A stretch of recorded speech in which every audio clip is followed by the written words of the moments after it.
안녕하십니까. 미래예측의 박영숙 교수입니다. 이번 시간에는 미래의 정부, 의회에 대해서 알아보겠습니다. AI 인공지능은 이제 한 가지만 하는 알파고 같은 이런 좁은 인공지능에서 사람처럼 모든 것을 생각하고 대화를 나누고 여러 가지를 한꺼번에 생각하고 한꺼번에 할 수 있는 일반 인공지능의 단계로 넘어갑니다. 미래에는 이 인공지능이 정부나 의회의 의사결정을 지원, 보좌관 역할을 하게 됩니다. 인간의 의사결정을 편견 없이 인공지능이 해결하는 시대가 온다라는 이야기를 하려고 합니다. 그리고 이미 존재하는 온라인 정부, 비트네이션 등에서도 알아보겠습니다. 이 로봇 오바마예요. 로봇 대통령 또는 국회를 대체합니다.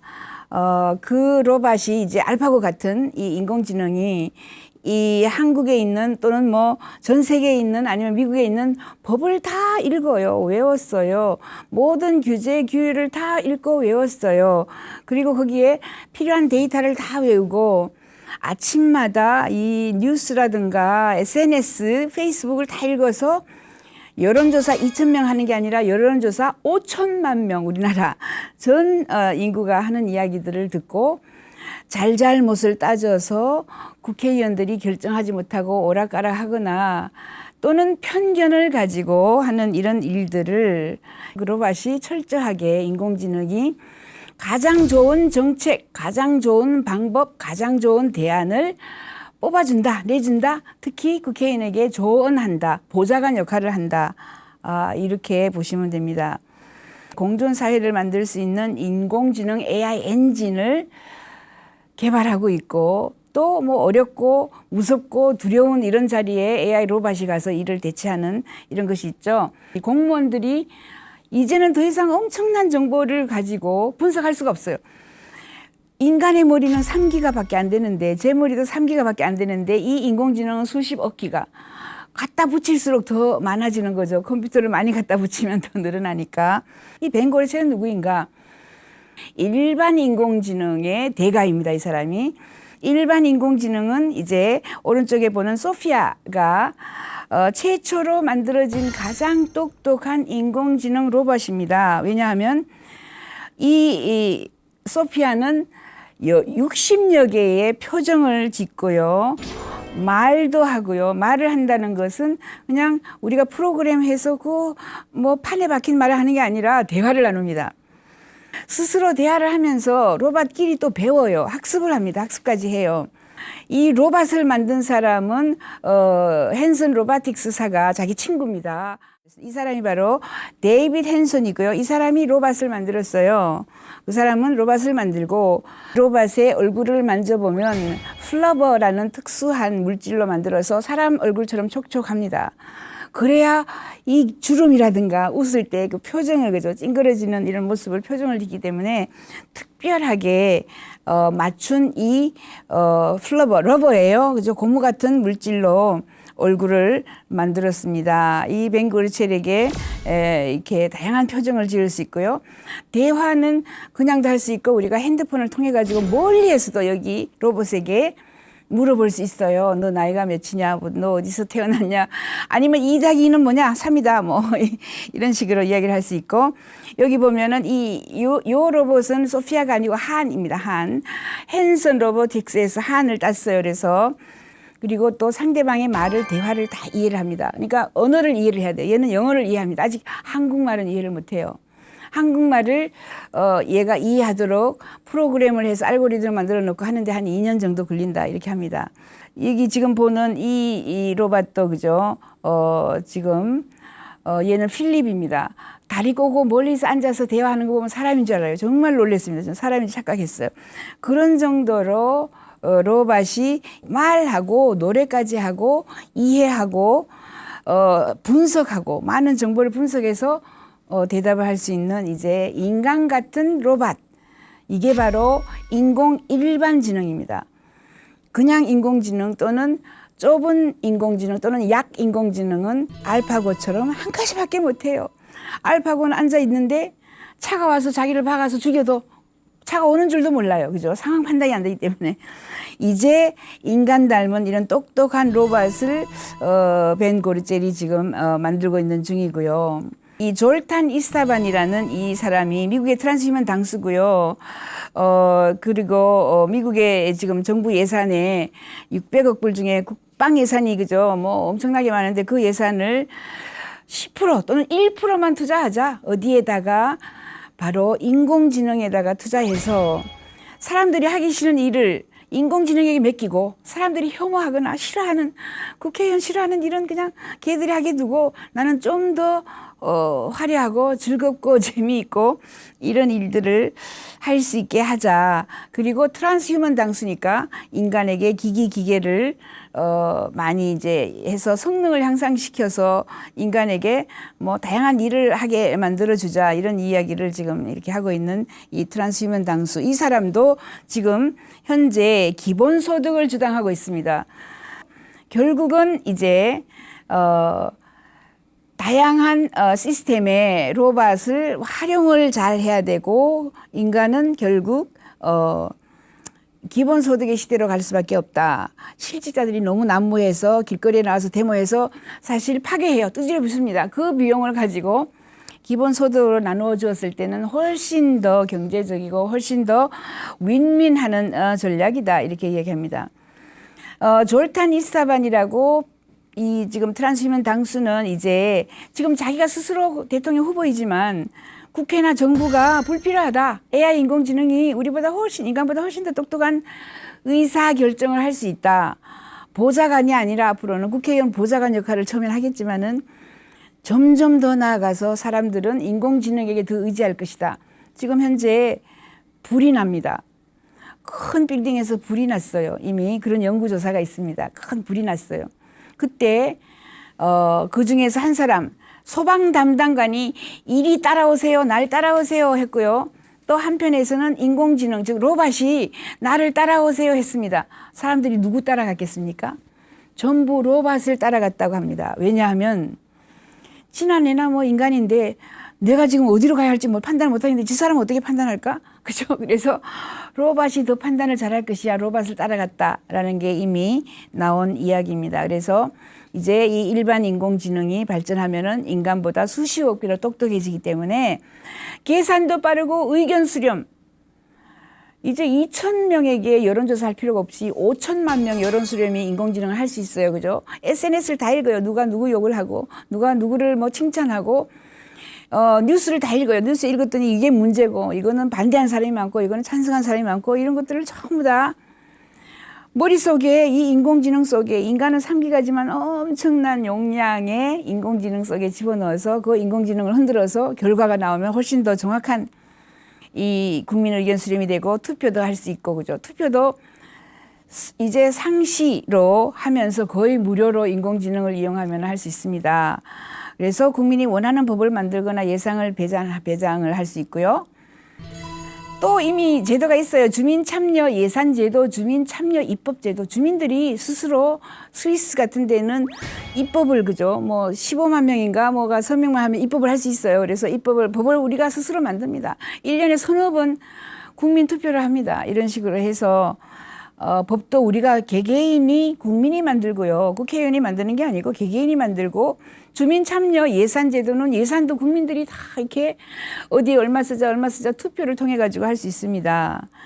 이런 식으로 우리는 이제 정부가 필요 없어지는 이런 시대에 갈 것이다라고 이야기합니다. 벤 고르첼 같은 이 일반 인공지능협회장 또는 인공일반지능협회장은 아까처럼 로바마를 만들었고요. 앞으로 우주, 항공, 농업, 뭐 자동차 이런 컴퓨터, 소프트웨어, 건설, 방산, 인텔리전스나 뭐 심지어 금융, 아트나 의료, 보건, 법조, 모든 것을 이제 AI 인공지능이 대체할 것이다. 그러므로 우리는 뭘 할 수 있는가? 인간은 어떻게 할 수 있는가? 그러면 결국은 우리는 기본 소득 제도로 가지 않을 수가 없을 것이다. 이렇게 얘기합니다. 알렉스 자바론코프 존스 홉킨스 AI 인공지능 최고 전문가입니다. 인실리코 메디슨이라는 회사 지금 현재 거의 2천억의 그 가치를 가지는 이 회사의 CEO는 이미 아까 봤다시피 AI 뷰티 컨테스트를 해요. 얼굴을 인공지능이 쳐다보고 미인이다를 파악하지만 미인 컨테스트 미스 코리아 대회를 하지만 실제로는 그 얼굴 주름 이런 것을 보면서 질병을 파악해냅니다. 어디가 잘못됐고 어디가 아프고 또는 어디가 지금 소화가 잘 안 되고 등등을 알려줘요. 이처럼 인공지능이 우리에게 아주 일상생활까지 다가옵니다. 일상생활에서 우리가 건강성을 또는 피부 미용을 건강성을 알려주고요. 재미있겠죠. 그래서 자연 뷰티, 자연 미인을 뽑아내는 거죠. 이거 재미있는 일 하나의 그 산업이 될 수 있습니다. 우리나라 지금 시작해서 전 세계 과학 분야의 미인, 미녀가 누구인가, 그리고 얼굴을 통해서 또 질병이라든가 어디가 안 좋다라는 것까지 알아내는 건강 체크 기능까지 가능하다.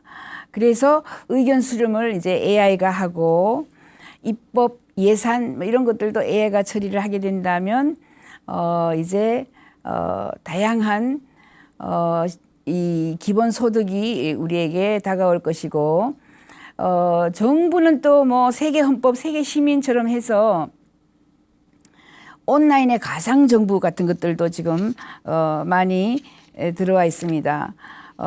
온라인 가상 정부, 정부 2.0 이렇게 해서 비트네이션이나 백피드 같은 것들이 있어요. 지금 보시면 이게 가버넌스 2.0 해서 비트네이션 홈피입니다. 비트네이션에는 지금 수천 명이 지금 들어가서 가상 국가예요. 내가 아이를 낳으면 내 아이의 호적 등본이라든가 내 아이의 출생신고를 여기다 합니다. 내가 부동산을 사면 여기다가 부동산 샀다고 등록을 합니다. 이렇게 해서 블록체인으로 국가를 운영하는 비트네이션이라는 게 또 태어났고요.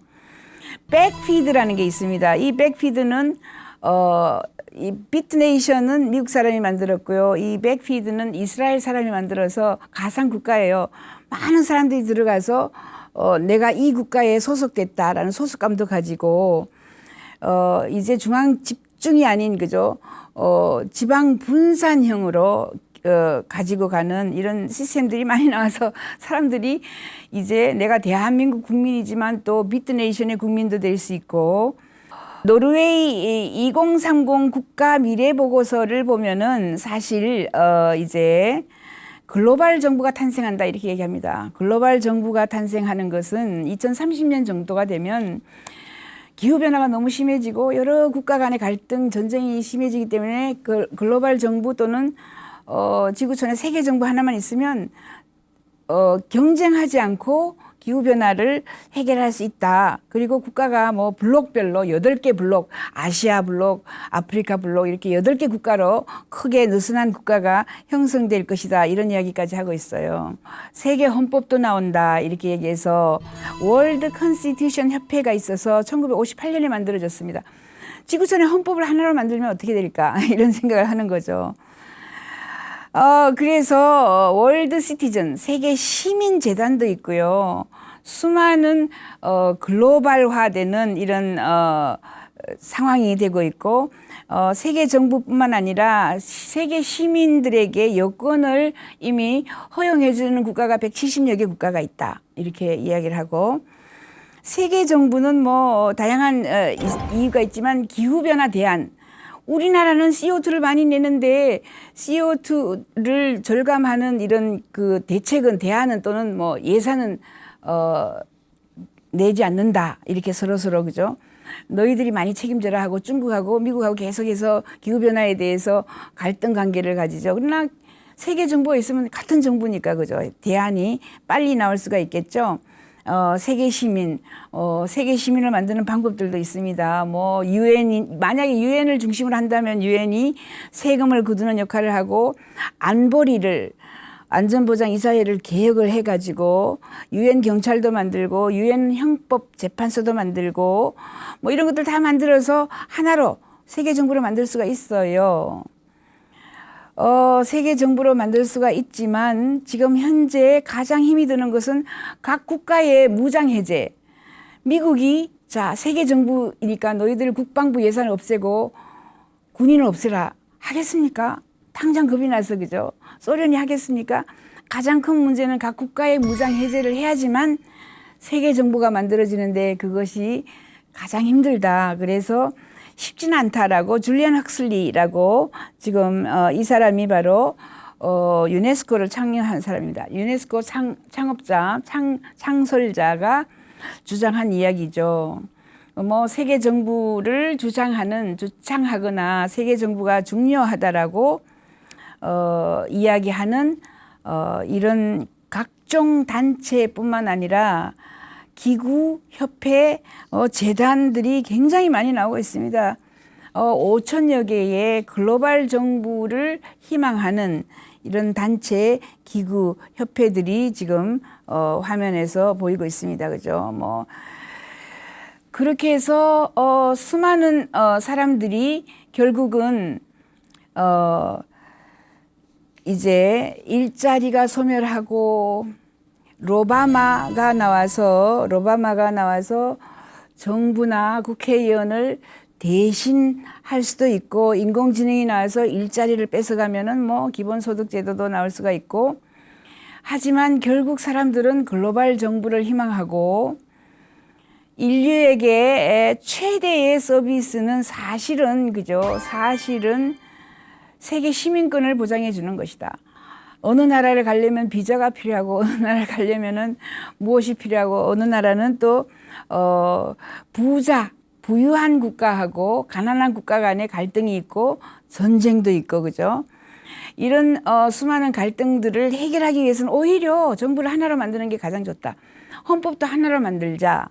그리고 이미 가상 국가들이 많이 떠 있다. 가상 국가 중에 가장 지금 현재 잘 나가고 있는 그 나라가 바로 비트네이션입니다. 비트네이션은 지금 만들어진 지 한 3, 4년 되었는데 비트네이션은 정부 가버넌스 2.0이라고 해서 비트네이션은 수젠 템플턴이 지금 창립을 해서 그 조직은 어떻게 구성이 되느냐 하면 각 지역의 엠바사돌 그래서 대사를 뽑습니다. 저는 한국의 대사인데요. 뭐 이제 등록을 한지 초창기에 제가 등록을 했고 수자는 지금 제가 초청해서 한국에 옵니다. 11월 달에 한국에 오고 그게 좋은 이유는 나중에는 그 국가가 지금은 돈이 안 되지만 아주 거의 무료로 서비스를 하지만 사람들이 많아지고 만약에 지금 5천여 명이 들어가 있다 이런 이야기도 있고요. 만약에 그 국가에 5억 명이 들어가 있다라고 해봅시다. 비트네이션이라는 가상 국가에 5억 명이 들어가 있다. 굉장한 거죠. 그 사람들에게 만약에 출생신고 그러니까 또는 내가 뭐 호적등본이라든가 주민등록 등본 하나 발급해 주는데 500원만 받아도 5억 명에게 엄청난 수익이 떨어질 수 있습니다. 그래서 지금은 이 사람들이 자원봉사자들을 많이 이용하고 거기에 특별하게 어떤 상업적인 냄새가 나지 않도록 운영을 하고 있어요. 비트네이션에 보면. 하지만 언제나 그죠? 처음에 페이스북이 전혀 광고 없이 사람들이 들어와서 사교장으로 활용하도록 했습니다. 그러나 지금은 광고도 팔 수 있고요. 거기서 수익을 창출하는 그런 역할을 하죠. 비트네이션도 마찬가지입니다. 비트네이션도 지금은 거의 무료로 들어가서 내가 모든 서비스를 받을 수 있거나 지금은 등록을 하고 하지만 많은 사람이 들어가서 수억 명이 들어갔을 때는 엄청나게 큰 나라입니다. 우리나라 5천만 명밖에 안 되는데 5억 명의 시민을 가진 비트네이션이 탄생한다 했을 때 그 안에 내부에 들어가서 다양한 서비스를 팔 수가 있어요. 아주 저렴하게 팔겠지만은 이처럼 우리는 이제 새로운 정부의 탄생, 세계 정부의 탄생 또는 인공지능이 우리에게 소멸시키는 것에 대한 대안들을 또 마련할 때가 되지 않았나 이렇게 보고 있습니다. 이번 시간에는 로봇 오바마 즉 로봇 대통령을 만든 벤 고르첼이 어떤 식으로 AI 엔진을 만들어서 정부나 의회를 대체할 수 있는가를 알아보았고요. 졸탄 이스타반 같은 사람은 인간의 능력으로 이제 엄청난 정보의 양을 분석하지도 못한다. 그래서 인공지능의 힘을 빌려서 국회의원들이 보좌진으로 로바마를 사용을 하거나 의사결정을 해야 한다. 또 비트네이션, 백피드 같은 온라인상에 가상 정부가 이미 생겼습니다. 가상 국가가 어떤 역할들을 하고 있는지 알아보았고 세계 헌법, 세계 정부 이런 것들도 출현한다. 움직임이 있다라는 것을 예측해 보았습니다. 다음 시간에는 기본소득, 이제 수많은 일자리가 소멸해서 기본소득 시대가 온다라는 이야기를 하겠습니다. 지금까지 미래 예측의 박영숙이었습니다.